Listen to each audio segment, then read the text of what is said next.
Weekend ఏం చేయాలో అర్థం కావట్లేదా? రండి బెంగళూరులో చిల్ అవుదాం. అవుటింగ్ అంటే మంచి స్నీకర్స్ డెఫినెట్లీ వేయాలి. So let's go with off white యూఎన్సీస్, మై ఫేవరెట్. యూనో బెంగళూరులో ఏషియాలోనే అతిపెద్ద మాల్ ఉందంట. ఇప్పుడు అక్కడికే వెళ్ళబోతున్నాం. This is a Phoenix mall of Asia. లోపలికి వెళ్ళి అసలు ఇందులో ఏమున్నాయి, ఎంత పెద్దగా ఉందో ఎక్స్ప్లోర్ చేద్దాం. వెళ్ళిన వెంటనే ఫస్ట్ ఇంప్రెషన్ అయితే చాలా లగ్జూరియస్గా, ఎలిగెంట్గా అనిపించింది.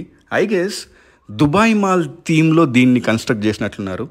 ఎక్కువ ఫ్లోర్స్ లేవు కానీ ఎంత నడిచినా వస్తూనే ఉంది. ఐ థింక్ ఈ మాల్ మొత్తం ఒక రౌండ్ వేస్తే అట్లీస్ట్ 300 క్యాలరీస్ బర్న్ చేయొచ్చు. రండి షాపింగ్కి వెళ్దాం.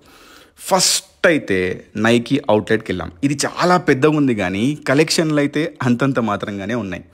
సో ఒక 2 షర్ట్లు, 2 ప్యాంట్లు, ఒక జాకెట్ అయితే తీసుకోవడం జరిగింది. బిల్లు మొత్తం ఒక 11,000 ఏమో అయింది. బిల్లు ఇచ్చినందుకు వాళ్ళు ఒక 2 వాటర్ బాటిల్ ఇచ్చారు. ఆ 2 వాటర్ బాటిల్ తీసుకొని నెక్స్ట్ పర్ఫ్యూమ్ స్టోర్, డియోర్ స్టోర్కి వెళ్ళా. అక్కడ ఒక పర్ఫ్యూమ్ తీసుకున్నా.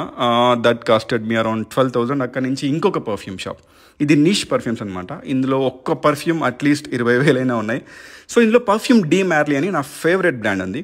అక్కడ ఒక పర్ఫ్యూమ్ తీసుకున్నా, హెరాడ్ అనమాట. అక్కడ నుంచి లంచ్ కోసం విరాట్ కోహ్లీ 18 కమ్యూన్కి వెళ్ళి మంచి హెల్తీ లంచ్ చేసేసి ఇంటికి వెళ్ళిపోయాం.